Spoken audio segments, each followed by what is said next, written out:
പക്ഷേ ഇതിനൊക്കെ അപ്പുറത്ത് ഒരു സൂപ്പർ പവർ ഉണ്ടായിരുന്നു. ഇതിനകത്തൊക്കെ എല്ലാ ലോബിയും നടത്തി എല്ലാവരുടെ അടുത്തും ചിരിച്ചുകൊണ്ട് കഴുത്തറുത്ത ഒരാളാണ് ഷാഫി പറമ്പിൽ. ഷാഫി പറമ്പിലിന് റിയാസ് മുക്കാളി പട്ടാമ്പിയിലെ ശക്തി കേന്ദ്രമായിട്ട് മാറാൻ പാടില്ല. സിദ്ദിഖിനെ അവിടെ നിന്ന് വെട്ടുക എന്നുള്ളതായിരുന്നു ഉദ്ദേശം. സിദ്ദിഖിൻ്റെ വെട്ടൽ മാത്രം നടന്നില്ല. സിദ്ദിഖിനെ വെട്ടാതെ അത് കേസിയാണ് സംരക്ഷിച്ചത്. അതിനകത്ത് ആ കാര്യത്തിനകത്ത് ഇടപെട്ടിട്ടുള്ളത്. ചാണ്ടി ഉമ്മനെയും ബൽറാമിനെയും സിദ്ദിഖിനെയും ഇവർക്ക് വെട്ടാൻ പറ്റാത്തതുകൊണ്ട് വെട്ടാതിരുന്നതാണ്. രാജൻഭായ് നമസ്കാരം. നമസ്കാരം. രാജൻഭായ്, കോൺഗ്രസിൻ്റെ സ്ഥാനാർത്ഥി പട്ടിക പുറത്തു വന്നു. പല യുവ നേതാക്കന്മാരും അതോടൊപ്പം തന്നെ അർഹതപ്പെട്ട പല നേതാക്കന്മാരും ആ ലിസ്റ്റിൽ നിന്ന് ഒഴിവാക്കപ്പെട്ടിട്ടുണ്ട്. ഏതാനും ചില നേതാക്കന്മാരുടെ താല്പര്യം സംരക്ഷിക്കുന്നതിന് വേണ്ടിയിട്ട് മാത്രമുള്ള ഒരു ലിസ്റ്റായിട്ട് തോന്നുന്നുണ്ടോ ഈ കോൺഗ്രസിൻ്റെ സ്ഥാനാർത്ഥി പട്ടികയെ? കോൺഗ്രസിൻ്റെ സ്ഥാനാർത്ഥി പട്ടിക പുറത്തു വന്നു കഴിയുമ്പോൾ കോൺഗ്രസിൻ്റെ സ്ഥാനാർത്ഥി പട്ടികയെ സംബന്ധിച്ചിട്ടുള്ള സ്വാരസ്യങ്ങളുടെ എല്ലാം ആരോപണ വിധേയരാകുന്നത് 3 പേരാണ്. രമേശ് ചെന്നിത്തലയും അതേപോലെ തന്നെ വി ഡി സതീശനും കെ സി വേണുഗോപാലും. പക്ഷേ ഇതിനൊക്കെ അപ്പുറത്ത് ഒരു സൂപ്പർ പവർ ഉണ്ടായിരുന്നു. ഇതിനകത്തൊക്കെ എല്ലാ ലോബിയും നടത്തി എല്ലാവരുടെ അടുത്തും ചിരിച്ചുകൊണ്ട് കഴുത്തറുത്ത ഒരാളാണ് ഷാഫി പറമ്പിൽ. ഈ തെരഞ്ഞെടുപ്പ് ലിസ്റ്റ് വരുമ്പം അതിൻ്റെ ഏറ്റവും വലിയ കോൺഗ്രസിൻ്റെ ഏറ്റവും വലിയ രക്തസാക്ഷികളായിട്ട് മാറിയ 3 പേരെക്കുറിച്ച് എടുത്തു പറയാതിരിക്കാൻ കഴിയില്ല. അതൊന്ന് റിയാസ് മുക്കോളിയാണ്, ഒന്ന് BRM ഷഫീറാണ്, ഒന്ന് JS അഖിലാണ്. അപ്പോൾ അവർ 3 പേരും അവർ വരേണ്ടതാണ്. അണ്ടരെ അടവോടനെയൊക്കെ പിടിച്ചിട്ടിട്ടുണ്ടല്ലോ. ഈ 3 ചെറുപ്പക്കാരോട് ചെയ്ത കൊലച്ചതിയാണ്. 2021 തെരഞ്ഞെടുപ്പിൽ റിയാസ് മുക്കോളി യൂത്ത് കോൺഗ്രസിൻ്റെ സംസ്ഥാന പ്രസിഡന്റ് ആവേണ്ടതായിരുന്നു.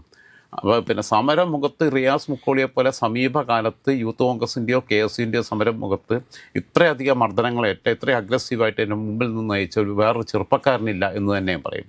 റിയാസ് മുക്കോളിയെ 2021 പട്ടാമ്പി കൊണ്ടുപോയിട്ടു. മുഹസിൻ നല്ല കാൻഡിഡേറ്റാണ്. CPIയുടെ മുഹസിൻ ജയിച്ചു. പക്ഷേ മുഹസിനെ കുറഞ്ഞ മാർജിൻ അവിടെ നിന്ന് ജയിക്കുന്നത്. ആദ്യത്തെ തെരഞ്ഞെടുപ്പിൽ ജയിച്ച ഭൂരിപക്ഷം കിട്ടിയിട്ടില്ല. അവിടെ CPIയുടെ സീറ്റ് തന്നെയാണ്. റിയാസ് മുക്കോളി അവിടെ നിന്ന് ഒരു കാരണവുമില്ലാതെ മാറ്റി. റിയാസ് മുക്കോളി ചെയ്തത് കരുനാഗപ്പള്ളിയിൽ CR മഹേഷ് ചെയ്തതുപോലെ 2016 അവിടെ തോറ്റു കഴിഞ്ഞപ്പോൾ CR മഹേഷ് അവിടെ കേന്ദ്രീകരിച്ചു നിന്നു 5 വർഷം. റിയാസ് മുക്കോളി 2021 തോക്കുമ്പം റിയാസ് മുക്കോളി പറഞ്ഞത് ഞാൻ ഈ മണ്ഡലം വിട്ടു പോകുന്നില്ല, 2026 ഞാനത് തിരിച്ചു പിടിക്കും എന്നാണ് പറഞ്ഞത്. അങ്ങനെ അവിടെ ഒരു വീടെടുത്ത് താമസമാക്കി. ഇന്ന് പട്ടാമ്പി മണ്ഡലത്തിലെ ഓരോ മനുഷ്യരെ അറിയാൻ, പ്രത്യേകിച്ചും കോൺഗ്രസിൻ്റെ ബൂത്ത് തല പ്രവർത്തകരെ പേരെടുത്ത് വിളിക്കാനുള്ള ബന്ധമുള്ള ഒരാളാണ് റിയാസ് മുക്കോളി. ഞാൻ പലപ്പോഴും പറഞ്ഞിട്ടുണ്ട്, എന്തുകൊണ്ടാണ് AK ഷാനിബ് പാലക്കാട് ജില്ലയിൽ നിന്ന് അവൻ്റെ ഇത്രയും ഇങ്ങനെ ചെറുപ്പക്കാരനുണ്ടെന്ന് നമ്മൾ അറിയുന്നത് കോൺഗ്രസ് വിട്ടതിന് ശേഷമാണ്. CPM ചാനൽ ചർച്ചയ്ക്കൊക്കെ വിടുമ്പോൾ ഇത്രയും കഴിവുള്ള, ഇത്രയും ടാലൻറ്റഡ് ആയിട്ടുള്ള, ഇത്രയും പൊളിറ്റിക്കൽ സെൻസുള്ള ഒരു ചെറുപ്പക്കാരൻ അവിടെ കോൺഗ്രസിലെ കേസിലൂടെയൊക്കെ കടന്നു വന്ന ചെറുപ്പക്കാരനുണ്ടായിരുന്നു എന്നുള്ളത് നമ്മൾ അറിയുന്നത്. റിയാസ് മുക്കോളി പാലക്കാട് ജില്ലയിൽ നിന്ന് വന്നു കഴിഞ്ഞാൽ പ്രത്യേകിച്ചും പട്ടാമ്പി ഷാഫി പറമ്പിലിൻ്റെ സ്വന്തം നാടാണ് പട്ടാമ്പി. അവർ പട്ടാമ്പിയിൽ നിന്ന് കഴിഞ്ഞാൽ ഒരു കാലത്തും ജയിക്കത്തില്ല. ഞാൻ പലവട്ടം പറഞ്ഞിട്ടുണ്ട്, ഷാഫി പറമ്പിലിന് റിയാസ് മുക്കാളി പട്ടാമ്പിയിലെ ശക്തി കേന്ദ്രമായിട്ട് മാറാൻ പാടില്ല. അതിന് റിയാസ് മുക്കോളിക്ക് പകരം ഏതോ ഒരു ഷാജിയെ കൊണ്ടുവന്ന് ഇപ്പം എന്തായാലും പാഷാണം ഷാജി ആണെന്ന് ഞാൻ ആദ്യം കരുതിയത്. അതല്ല കൊണ്ടുവന്നിട്ട്. പാഷാണ ഷാജിയൊക്കെ അത്യാവശ്യം ക്വാളിറ്റി ഉള്ള മനുഷ്യനാണ്. പുള്ളിയെ കൊണ്ടുവന്നിട്ട് കുഴപ്പമുണ്ട്, ഞാൻ അങ്ങനെ പുള്ളിയെ അപമാനിക്കാൻ വേണ്ടി പറഞ്ഞല്ല. പക്ഷേ റിയാസ് മുക്കോളിയെ വെട്ടുക എന്നൊരൊറ്റ ലക്ഷ്യം ഉണ്ടായിരുന്നുള്ളൂ. അതിൽ KC വേണുഗോപാലിൻ്റെയോ VD സതീശൻ്റെയോ രമേശ് ചെന്നിത്തലയുടെയോ താല്പര്യമായിരുന്നില്ല റിഫ്ലക്റ്റ് ചെയ്തത്. അത് ഷാഫി പറമ്പിലിൻ്റെ താല്പര്യം. ഷാഫി പറമ്പിൽ അവരിലൂടെ സാധിച്ചെടുത്തു എന്ന് മാത്രമേ ഉള്ളൂ. ഞാൻ പറഞ്ഞ ഈ 3 പൊട്ടന്മാരാ. ഈ 3 സതീശൻ ആകെ ഷിയാസിനെ കൊണ്ടുവരാന്ന് പറഞ്ഞാൽ അവിടെ അങ്ങിരുന്നു. ചെന്നിത്തല ആകെ അബിൻ ബർക്കിന്ന് പറഞ്ഞാൽ അവിടെ അങ്ങിരുന്നു. KC പിന്നെയും കുറച്ച് പേരെയൊക്കെ അവിടെ ഇവിടെയൊക്കെ KCക്ക് വേണ്ടവരെ തിരികെ കെട്ടാനുള്ള പണിയൊക്കെ എടുത്തു. ഈ പണിയെടുക്കുന്നതിൻ്റെ ഇടയിൽ കൂടെ ഷാഫി ബാക്കിയുള്ള എല്ലാ പണിയും എടുത്തു. കാരണം ഇവർ 3 പേരും ഓരോരുത്തർക്ക് കോൺസെൻട്രേറ്റ് ചെയ്ത് നിൽക്കുക. ഷാഫിക്ക് ഒരൊറ്റ കാര്യമേ ഉള്ളൂ, മുസ്ലിം കേഡർമാർ, ചെറുപ്പക്കാർ, വർക്കലക്കാരോ MMSനോ അല്ലെങ്കിൽ ഇനിയിപ്പം വേറെ ആരെങ്കിലോ വന്നു കഴിഞ്ഞാൽ ഷാഫിക്ക് പ്രശ്നമില്ല, ഷാഫിക്ക് ഭീഷണിയൊന്നുമല്ല. അൻവർ സാദത്തിനെ കൊണ്ട് അതിനുള്ള കാലിബറൊന്നുമില്ല ഒരു സ്റ്റേറ്റ് ലെവൽ പൊളിറ്റിക്സിനെ കൈകാര്യം ചെയ്യാനുള്ള. ഷാഫി പറമ്പിൽ ശ്രദ്ധിച്ചിട്ടുള്ളത് ചെറുപ്പക്കാരായ യുവാക്കളായ മുസ്ലിം കേഡർമാർ കോൺഗ്രസിനകത്ത് വളർന്നു വരുമ്പം അവരെ അരിയുക എന്നുള്ളതാണ്. സിദ്ദിഖിനെ ഒന്നും ഇപ്പം അങ്ങനെ അറിയാൻ പറ്റാത്തതുകൊണ്ടാണ് സിദ്ദിഖിനെ വെട്ടാനുള്ള ശ്രമം നടത്തിയതാണ്. നമുക്കറിയാം, ശ്രേയാംസ് കുമാറിനെ ആ സീറ്റ് വിട്ടാൻ വേണ്ടിയിട്ട് യൂത്ത് കോൺഗ്രസിൻ്റെ ക്യാമ്പിൽ ശ്രേയാംസ് കുമാറിനെ മുഖ്യാതിഥിയായിട്ട് ക്ഷണിച്ച് ശ്രേയാംസ് കുമാർ ഇടതുമുന്നണി നയിക്കുന്ന ശ്രേയാംസ് കുമാറിനെ DYFയുടെ ബ്ലോക്ക് ക്യാമ്പിൽ പങ്കെടുപ്പിക്കാത്ത സമയത്ത്, ജില്ലാ ക്യാമ്പിൽ പങ്കെടുപ്പിക്കാത്ത സമയത്ത് യൂത്ത് കോൺഗ്രസിൻ്റെ സ്റ്റേറ്റ് ക്യാമ്പിൽ കൊണ്ടുപോയത് ആ സീറ്റ് നിന്ന് ശ്രേയാംസ് കുമാറിൻ്റെ പഴയ മണ്ഡലമാണ്. ശ്രേയാംസ് കുമാറിനെ തോപ്പിച്ചാണ് ഇയാൾ വന്നത് സിദ്ദിഖ് ജയിച്ചത് 2021 സിദ്ദിഖിനെ അവിടെ നിന്ന് വെട്ടുക എന്നുള്ളതായിരുന്നു ഉദ്ദേശം. സിദ്ദിഖിൻ്റെ വെട്ടൽ മാത്രം നടന്നില്ല. സിദ്ദിഖിനെ വെട്ടാതെ അത് കേസിയാണ് സംരക്ഷിച്ചത്. അതിനകത്ത് ആ കാര്യത്തിനകത്ത് ഇടപെട്ടിട്ടുള്ളത്. പക്ഷേ റിയാസ് മുക്കോളി വെട്ടിയത് ഷാഫിയുടെ കളിയാണ്. ഷാലിബിനെ പറഞ്ഞയച്ചത് ഷാഫിയാണ്. കാരണം ചെറുപ്പക്കാർ വരരുത്. BR ഷഫീറിനെ വെട്ടിയതും പിന്നെ നെടുമങ്ങാട് പിന്നെ വെട്ടാൻ വേണ്ടിയിട്ട് വർക്കല കഹാറിനെ ഈ വയസ്സുകാലത്ത് വീണ്ടും തിരിച്ചു പിടിച്ച് വർക്കലയിലോട്ട് കൊണ്ടുവന്നിട്ടത് തിരുവനന്തപുരം ജില്ലയുടെ ഒരു സാമുദായിക സന്തുലിതാവസ്ഥ വെച്ചിട്ട് ഒരു മുസ്ലിം കാൻഡിഡേറ്റ് അവിടെ വരത്തുള്ളൂ. അത് കൊണ്ടുവന്ന് കഴിഞ്ഞാൽ ഇപ്പുറത്ത് ഷഫീറിനെ വെട്ടാം. ഇതിനകത്ത് ഈ ഭൂലോക മൊണ്ണകൾ ഈ 3 എണ്ണം അവിടെ പോയിരുന്ന വെച്ച് സംസ്ഥാന നേതാക്കന്മാരാ, 3 മുഖ്യമന്ത്രിമാരാ. കേരളം 3ആയിട്ട് ഡിവൈഡ് ചെയ്തിട്ട് 3 ജില്ല സംസ്ഥാനമാക്കണം, 3 സംസ്ഥാനമാക്കണം കേരളത്തെ. എന്നിട്ട് മുഖ്യമന്ത്രിമാരാണ് വടക്കൻ കേരളം, തെക്കൻ കേരളം, പിന്നെ മധ്യ കേരളം എന്ന് ഓരോ മുഖ്യമന്ത്രിമാർ. മലബാർ മേഖലയ്ക്ക് KC അവിടുത്തുകാരനായതുകൊണ്ട് അവിടെ ആക്കുക. ഇങ്ങോട്ട് പിന്നെ മധ്യ കേരളത്തിന് VD സതീശൻ അപ്പുറത്തെ മുഖ്യമന്ത്രി ആക്കുക. ഇതിൻ്റെ ഇടയിൽ കൂടെ ഷാഫി കളികൾ ഗെയിമെല്ലാം കൃത്യമായിട്ട് നടത്തി എന്നുള്ളതാണ്. കാരണം ഷഫീറിനെ വെട്ടുക നെടുമങ്ങാട്, ഷഫീറിനെ വെട്ടാൻ വേണ്ടിയിട്ട് വർക്കലക്കാരനെ കൊണ്ടുവന്നിട്ടു. പിന്നെ ഇപ്പുറത്ത് വീണ്ടും ഒരു മുസ്ലിം കാൻഡിഡേറ്റിനെ പ്ലേസ് ചെയ്യാൻ പറ്റത്തില്ല. ഇതാ ചെയ്തിട്ടുള്ളത്. ജയസഖിലിനെ കൊല്ലാക്കൊല ചെയ്തുകൊണ്ടിരിക്കുക. ഒരിക്കലല്ല, പലവട്ടമായി. അത് യൂത്ത് കോൺഗ്രസിൻ്റെ പിന്നെ സംസ്ഥാന അധ്യക്ഷ സ്ഥാനത്തേക്ക് ജയസഖിലിൻ്റെ പേര് സാക്ഷാൽ ഉമ്മൻചാണ്ടി നിർദ്ദേശിച്ചു കഴിഞ്ഞപ്പം ഈ ഷാഫി പറമ്പിലാണ് വെട്ടിയിട്ട് രാഹുൽ മാങ്കൂട്ടത്തിനെ കൊണ്ടുവരണമെന്ന് പറഞ്ഞത്.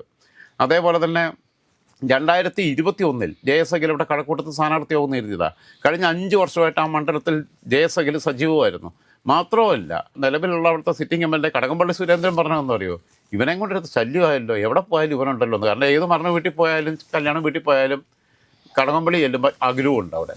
അത്രയും ഫോക്കസ് ചെയ്ത് നിന്ന് അഖില സിൻഡിക്കേറ്റ് മെമ്പറായിരുന്നു, ഒക്കെയായിരുന്നു. അതിൻ്റെ സർട്ടിഫിക്കറ്റ് പിന്നെ എടുത്ത് മാറ്റിയിട്ടാണ് യൂത്ത് കോൺഗ്രസ് അധ്യക്ഷ സ്ഥാനത്തേക്ക് ഇവൻ വരുന്നത് തടഞ്ഞതെന്നുള്ളത് ഷാജൻ സ്കറിയെ വരെ അതിനെക്കുറിച്ച് ആധികാരികമായിട്ട് സ്റ്റോർ ചെയ്തിട്ടുണ്ട് വിത്ത് ഡോക്യുമെൻറ്റ്സ്. ഇങ്ങനെ ഓരോരുത്തർ വിട്ടു. ഇപ്പോൾ മുഹമ്മദ് ഷംനാസോ അങ്ങനെ എന്തോ ഷംനാസ് പിന്നെ മലബാറിൽ നിന്നുള്ള ചെറുപ്പക്കാരനാണ്. കേസിൻ്റെ സമരമുഖങ്ങളിൽ സജീവമായിരുന്നു. പല സീറ്റുകളിലേക്കും അവനെ പരിഗണിക്കപ്പെട്ടു. കേസുദാരൻ്റെ ശിഷ്യനാണ്. അവിടെയൊക്കെ രാഷ്ട്രീയ പ്രവർത്തനം നടത്തുക എന്ന് പറഞ്ഞാൽ രാവിലെ വീട്ടിൽ നിന്ന് ഇറങ്ങിയാൽ വൈകിട്ട് വീട്ടിൽ തിരിച്ചു കയറുമെന്ന് ഉറപ്പില്ലാതെ എതിരാളികളുടെ പിന്നെ വധഭീഷണിയെ അതിജീവിച്ചുകൊണ്ട് രാഷ്ട്രീയ പ്രവർത്തനം നടത്തുന്ന ഈ ചെറുപ്പത്തിൽ, അല്ലാതെ ഷാഫിയെ പോലെ ഇങ്ങനെ വിരിച്ചോടത്ത് കിടന്നോണൊന്നുമല്ല. PC വിശ്വനാഥ് പറഞ്ഞിട്ടുണ്ട്. PC വിശ്വനാഥ് KSUവിൻ്റെ സംസ്ഥാന പ്രസിഡൻ്റായിരിക്കുന്ന സമയത്ത് പട്ടാമ്പി കോളേജിൽ ഒരു പ്രോഗ്രാമിന് ചെന്നപ്പം ഷാഫി സ്വാഗതം പറഞ്ഞു. അപ്പം അത്യാവശ്യം കുഴപ്പമില്ലാതെ സ്വാഗതം പറഞ്ഞു. അങ്ങനെ PC വിശ്വനാഥ് അഡോപ്റ്റ് ചെയ്ത് കൊണ്ടുവന്നതാണ്. ഉമ്മൻചാണ്ടിയും PT തോമസും പിന്നെ ഉൾപ്പെടെ ഉള്ളവരും അതിനുശേഷം വന്നിട്ട് KSUവിൽ വന്നിട്ടുള്ള ആൾക്കാരാണെങ്കിലും എല്ലാവരും പുതിയ കഴിവുള്ള ചെറുപ്പക്കാരെ കൈപിടിച്ചു കൊണ്ടുവരികയും വളർത്തിക്കൊണ്ടുവരികയും ചെയ്തപ്പം ഷാഫി പറമ്പിൽ ചെയ്തിട്ടുള്ളത് കഴിവുള്ളവരെ നോക്കിക്കണ്ട് വെട്ടുക എന്നുള്ളതാണ്. കഴിവുള്ള എല്ലാവരും എനിക്കൊരു ഭീഷണിയാണെന്നുള്ള രീതിയിലാണ് ഷാഫി പറമ്പിൽ പെരുമാറിയിട്ടുള്ളത്. കാരണം ഷാഫി പറമ്പിൽ നന്ദിയില്ലാത്ത ഒരു തന്നെ ഉമ്മൻചാണ്ടി മരണക്കിടക്കെ കിടക്കുമ്പോൾ ചെയ്ത ഫോൺ കോളിൻ്റെ കഥയൊക്കെ നമ്മൾ പറഞ്ഞിട്ടുണ്ട്. പിന്നെ അലോഷ്യസ് സേവിയർ കേസിൻ്റെ സംസ്ഥാന പ്രസിഡന്റാണ്. ഇതുവരെയുള്ള എല്ലാ കേസിൻ്റെ സംസ്ഥാന പ്രസിഡന്റുമാർക്കും സീറ്റ് കിട്ടിയിട്ടുണ്ട്. PC വിശ്വനാഥ് പിന്നെ കേസിൻ്റെ സംസ്ഥാന പ്രസിഡന്റ് ആകുമ്പോഴാണ് ഷാഫിക്ക് സീറ്റ് കിട്ടുന്നത്. ഷാഫി കേസിൻ്റെ സംസ്ഥാന പ്രസിഡന്റ് സ്ഥാനത്തിന് VS ജോയിക്കും അന്ന് സീറ്റ് കൊടുത്തായിരുന്നു. പക്ഷേ മലമ്പുഴയല്ല കൊടുത്തത് അന്ന്, കാരണം ബാക്കിയുള്ളടത്ത് കൊടുക്കാൻ പറ്റാത്തതുകൊണ്ട് അങ്ങനെ സ്ഥിതി വന്നു. അതേസമയം അലോഷ്യസ് സേവിയറിന് സീറ്റില്ല. അലോഷ്യസ് സേവിയർ പെട്ടുപോയി, ശരിക്ക് ചതിക്കപ്പെടുക ചെയ്തേ. അലോഷ്യസ് സേവിയർ രാജിക്കത്ത് കൊടുത്തു. അത് വാർത്തയായപ്പോഴത്തേക്ക് അലോഷ്യസ് സേവിയറിന് പിന്നെ KC വിളിച്ച് പറയുന്നു സീറ്റുണ്ടോ കൊടുക്കുമെന്ന് പറയുന്നു. അപ്പം അലോഷ്യസ് സേവിയർ പറഞ്ഞ് ഞാൻ രാജി കൊടുത്തിട്ടില്ലെന്ന് പറയുകയും ചെയ്തു. ഇനിയിപ്പോൾ രാജി കൊടുത്തെന്ന് പറയാൻ പറ്റുമോ? ഒന്നും പറ്റുന്നില്ല. ചെകുത്താനും കടലിനും നടുവിൽ എന്ന് പറയാം. Between the devil and sea എന്നുള്ള കണ്ടീഷനിലാണ് പലരും നിന്നിട്ടുള്ളത്. ശബരിയെ കൊണ്ടുപോയിട്ട് എന്താ ചെയ്തേ? നേമത്ത് കൊണ്ടുപോയിട്ടു. ശബരിയെ കൊണ്ടുപോയിട്ട് പ്രതിഷ്ഠിക്കേണ്ടുന്ന ഏറ്റവും കൃത്യമായ സ്ഥലം വട്ടിയൂർക്കാവായിരുന്നു. പക്ഷേ വട്ടിയൂർക്കാവിൽ K മുരളീധരൻ ചെല്ലുമ്പോൾ പിന്നെ വട്ടിയൂർക്കാവെന്ന് മാറ്റിയിട്ട് ഒന്നുകിൽ തിരുവനന്തപുരം സെൻട്രലിൽ ഇടണം. അവിടെ പക്ഷേ CP ജോൺ വന്നു. അരുവിക്കര ഇടണമായിരുന്നു. അരുവിക്കരയിൽ ശബരിനാഥനെ ആയിരുന്നു ഇടേണ്ടിയിരുന്നത്. നേമത്ത് നേർച്ചക്കോടിയായിട്ട് കൊണ്ടുവരേണ്ട ഒരാളാണോ ശബരിനാഥൻ? എന്തൊക്കെ പറഞ്ഞാലും മാന്യനായ രാഷ്ട്രീയക്കാരനാണ്. കാർത്തികേയൻ്റെ മകനാണ്. ആ പിതൃഗുണം നന്നായിട്ട് സ്വഭാവത്തിലും രീതിയിലും എല്ലാം വെച്ചു പുലർത്തുന്ന ഒരാളാണ്. ഒരു പിന്നെ ഇപ്പോൾ ഈ ബഹളം ഉണ്ടാക്കാനും കലാപം ഉണ്ടാക്കാനും തെറി വിളിക്കാനും നടക്കലും പാര വെക്കാൻ നടക്കലുമില്ല. ഒരാളെയും പാര വെച്ചതായിട്ട് നമ്മൾ കേട്ടിട്ടില്ല. തിരുവനന്തപുരം കോർപ്പറേഷനിൽ ഇപ്പം കോൺഗ്രസിൻ്റെ നില മെച്ചപ്പെടുത്തിയെടുത്തത് ശബരിയെ മുൻനിർത്തിക്കൊണ്ടുള്ളതാണ്. പിന്നെ ബാക്കിയുള്ളവരെ ആലോചിച്ച് വയ്ക്കേ. ഇപ്പോൾ ഷഫീറിൻ്റെ കാര്യം പറഞ്ഞ് ഇവരുടെ കാര്യം പറഞ്ഞാൽ അലോഷ്യസ് സേവിയറിൻ്റെ കാര്യം പറഞ്ഞാൽ ജോസഫ് അടയ്ക്കിന് സീറ്റ് കൊടുക്കേണ്ടതല്ലേ? എത്ര കാലമായി കോൺഗ്രസിന് വേണ്ടി നടക്കുന്നത്? അജയ് തറയിലിന് സീറ്റുണ്ടോ? ഇല്ല. അജയ് തറയിലിന് സീറ്റില്ല. പിന്നെ എന്ത് ലിസ്റ്റ് അവരുണ്ടാക്കിയത്? ദീപ്തി മേരി വർഗീസിന് സീറ്റില്ല. എൽദോസ് കുന്നപ്പള്ളിയെ അങ്ങ് വെട്ടിയേക്കുന്നു. ബാക്കിയുള്ളവരെല്ലാം തികഞ്ഞവരാണല്ലോ. ചാണ്ടി ഉമ്മനെയും ബൽറാമിനെയും സിദ്ദിഖിനെയും ഇവർക്ക് വെട്ടാൻ പറ്റാത്തതുകൊണ്ട് വെട്ടാതിരുന്നതാണ്. സിദ്ദിഖിനെ വെട്ടണമെന്ന് ഷാഫിക്ക് ഭയങ്കര ആഗ്രഹം ഉണ്ടായിരുന്നു. അത് മുസ്ലിങ്ങളെയാണ് ഷാഫി ഏറ്റവും ടാർഗറ്റ് ചെയ്യുന്നത്. ചാണ്ടി ഉമ്മനെയും ടാർഗറ്റ് ചെയ്തായിരുന്നു. ചാണ്ടി ഉമ്മനെ ടാർഗറ്റ് ചെയ്യുന്നതിൻ്റെ പിന്നിലുള്ള കാരണം എന്താണെന്ന് വെച്ചാൽ ഭാവിയിൽ എനിക്കൊരു ഭീഷണി ചാണ്ടി ഉമ്മൻ, കാരണം ഇവനേക്കാൾ കൂടുതൽ സ്വീകാര്യത കിട്ടുന്നു എന്നുള്ളത് കൊണ്ട്. ഇവൻ റീൽസ് ഇടുമ്പോൾ ചാണ്ടി ഉമ്മൻ ഗ്രൗണ്ടിൽ വർക്ക് ചെയ്യുന്നു. നിലമ്പൂർ നമ്മൾ കണ്ടതാണ്. അതേപോലെ തന്നെ ബൽറാം പാലക്കാട് ജില്ലയിൽ തന്നെയുള്ളതാണ്. അവിടെ അടുത്തൊരു ശക്തി കേന്ദ്രം വരുമോ എന്നുള്ള പേടിയുണ്ട്. 2 പ്രാവശ്യം MLA ആയിരുന്ന ആളാണ്. അതുപോലെ തന്നെ ഇനിയും ജയിച്ചു വന്നിട്ട് UDF ക്യാബിനറ്റ് വന്നു കഴിഞ്ഞാൽ അഥവാ മന്ത്രി ആയാലോ ഈ പേടിയാണ് കിടക്കുന്നത്. ബൽറാമിനെ ഒതുക്കണം എന്നുള്ള ശ്രീകണ്ഠനും താല്പര്യമുണ്ട്. പിന്നെ വടക്കഞ്ചേരി മണ്ഡലത്തിൽ അവിടെ രാജേന്ദ്രൻ അരങ്ങത്തായിരുന്നു വരേണ്ടിയിരുന്നത്. ആ സീറ്റ് പേയ്മെൻറ്റ് സീറ്റായിപ്പോയി. 2 CR എണ്ണി അങ്ങ് മേടിച്ചു. എന്നിട്ടാണ് അവിടെ പിന്നെ നിക്കറിട്ട് മൂക്കളെ ഒലിപ്പിച്ച് നടക്കുന്നത് ചെറുക്കനെ പിടിച്ചിട്ട് സ്ഥാനാർത്ഥിയാക്കിയേക്കുക. അവൻ്റെ വീട്ടിലിഷ്ടം പോലെ പൈസയുണ്ട്, പിടിച്ച് സ്ഥാനാർത്ഥിയാക്കിയിരിക്കുക. അതായത് സേവ്യർ ചിറ്റിലപ്പള്ളിയുടെ ഭൂരിപക്ഷം കൂട്ടാനുള്ള പൈസ ഇടതുമുന്നിലെടുത്ത് മേടിച്ചിട്ടുണ്ടോ എന്ന് എനിക്കറിയത്തില്ല. സീറ്റിനുള്ള പൈസ കൃത്യമായിട്ട് മേടിച്ചിട്ടുണ്ട്. അതേപോലെ തന്നെ തൃശ്ശൂർ ജില്ലയിൽ ഇത് വടക്കഞ്ചേരി മാത്രമല്ല, പല മണ്ഡലങ്ങളിലും പേയ്മെൻറ്റ് സീറ്റാണ്. പല മണ്ഡലങ്ങളിലും യോഗ്യരായവരെ വെട്ടി അയോഗ്യരായ ആളുകളെ തിരികെ കയറ്റി അതിലെല്ലാം കൃത്യമായിട്ട് കണക്ക് പറഞ്ഞ് പൈസയും മേടിച്ചിട്ടുണ്ട്. അതേപോലെ ഇതാണ് ഇവർ നടത്തിയിട്ടുള്ളത്. ഇത് പല ജില്ലകളിലും നടന്നിട്ടുണ്ട്. തനി തോന്നിവാസമാണ് നടത്തിയത്. അബിൻ വർക്കിക്ക് സീറ്റ് കിട്ടിയത് രമേശ് ചെന്നിത്തല സ്ട്രോങ് ആയിട്ട് വാശി പിടിച്ചുകൊണ്ട് കിട്ടിയതാണ്. അങ്ങനെ പിന്നെ ചില ആളുകൾക്ക് കിട്ടി എന്നുള്ളതല്ലാതെ ഞാൻ പറയുന്നു, റിയാസ് മുക്കോളിയും ഷഫീറും അതേപോലെ തന്നെ JS അഖിലും ഉൾപ്പെടെയുള്ളവർ ഈ തെരഞ്ഞെടുപ്പിൽ കോൺഗ്രസിൻ്റെ രക്തസാക്ഷികളാണെന്ന് പറഞ്ഞിട്ട് നമുക്ക് തൽക്കാലം അവസാനിപ്പിക്കാം.